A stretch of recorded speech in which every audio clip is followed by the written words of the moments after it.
Bismillahirrahmanirrahim. Assalamualaikum warahmatullahi wabarakatuh. Selamat sore dan salam sehat untuk kita semua. Ibu-ibu yang saya cintai dan saya banggakan, marilah kita senantiasa memanjatkan puji syukur kehadirat Allah Subhanahu wa Ta'ala atas limpahan rahmatnya kepada kita semua, sehingga pada hari ini kita masih bisa berkumpul di tempat ini.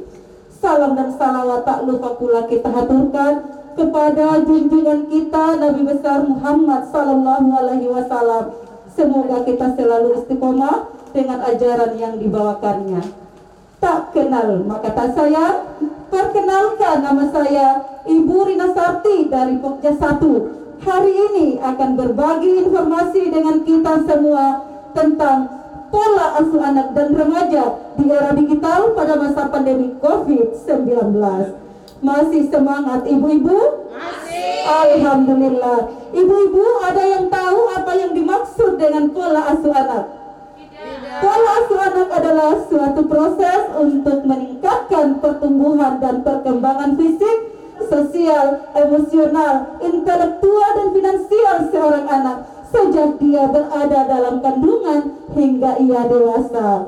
Nah ibu-ibu, secara umum pola asuh anak itu ada 4 yang biasa diterapkan dalam keluarga. Yang pertama adalah pola asuh anak otoriter. Suatu pola asuh yang dimana orang tua kaku dan menerapkan aturan-aturan tinggi yang harus diikuti oleh anak tanpa syarat. Akibatnya anak ini tidak akan bisa memiliki rasa percaya diri karena segala sesuatunya sudah ditentukan oleh orang tuanya. Yang kedua adalah pola asuh anak permisif, yaitu pola asuh anak yang ditandai dengan orang tua yang memberikan toleransi secara berlebihan, memanjakan anak dan memberikan kebebasan kepada anak. Akibatnya ibu-ibu, anak ini tidak bisa mengontrol emosinya, mudah marah, egois, dan mudah tersinggung. Yang ketiga adalah pola asuh anak pengabaian, ditandai dengan orang tua yang lalai, tidak mau mengasuh anaknya baik secara jasmani maupun rohani akibat kelalaiannya dan sibuk bekerja. Akibatnya ibu-ibu, anak ini tidak akan bisa berada pada lingkungan yang menerapkan aturan-aturan kedisiplinan. Yang keempat adalah pola asuh anak demokrasi, ditandai dengan orang tua yang menginginkan anak-anaknya mandiri.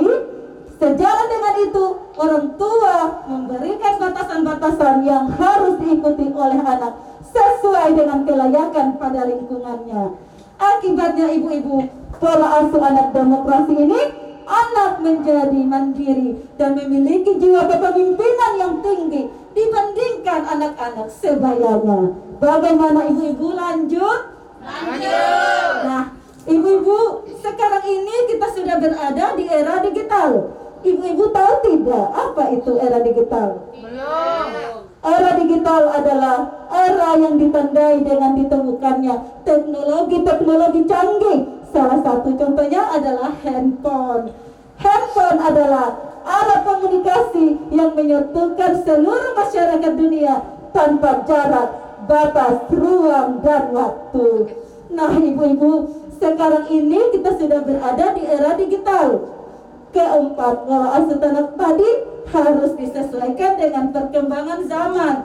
Kenapa? Karena di era digital, segala pekerjaan dan pendidikan anak itu dilakukan secara online dalam jaringan melalui handphone. Kita bisa bayangkan ibu-ibu, bagaimana paniknya dan cemasnya kita menghadapi keadaan ini, melaksanakan segala sesuatunya secara bersamaan. Pekerjaan kantor, jadi guru, jadi orang tua, yang nyatanya akan berakibat kepada keluarga, terutama kepada anak. Terus, apa hubungannya antara era digital dengan pola asuh anak?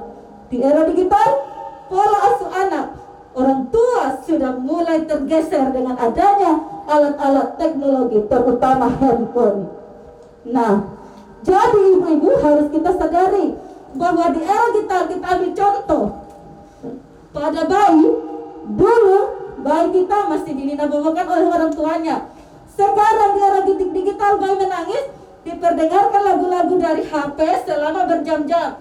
Kita tidak pernah sadari bahwa tubuh bayi yang masih kecil rentan terhadap sinar buruk yang keluar dari gadget ini, yang berakibat bisa merusak struktur genetika dan perkembangan sel-sel otak bayi dan bisa menyebabkan penyakit kanker.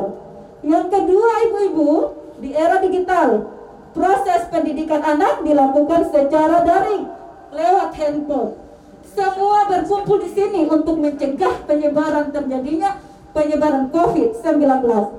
Guru, orang tua, kepala sekolah, murid semua berkumpul dalam jaringan ini. Tugas anak dikirim melalui handphone. Nah, ibu-ibu, disitulah peran kita sebagai orang tua untuk mendampingi mereka. Kenapa harus didampingi? Karena anak TK, SD, SMP, apabila tidak didampingi, yang mereka lakukan adalah bermain games, joget ala TikTok, dan mengakses konten-konten yang bisa saja berbau asusila. Oleh karena itu, ibu-ibu, harus kita sadari bahwa Allah menurunkan pandemi ke muka bumi ini adalah peringatan bagi kita untuk bisa mendekatkan diri kepada Allah dan kepada keluarga dengan cara mengasuh, mendidik, membimbing dan membina anak-anak dengan penuh cinta dan kasih sayang. Oleh karena itu, ibu-ibu, kita sudah tahu bahwa di era digital pada masa pandemi COVID-19, pola asuh yang cocok itu adalah pola asuh anak demokrasi. Pola asuh yang tepat dan tepat akan melahirkan generasi-generasi yang berguna bagi negara, bangsa, dan agama. Anak adalah aset bangsa yang harus kita jaga. Mari kita ciptakan prinsip baiti jannati, rumahku adalah surgaku. Demikian, wassalamualaikum warahmatullahi wabarakatuh.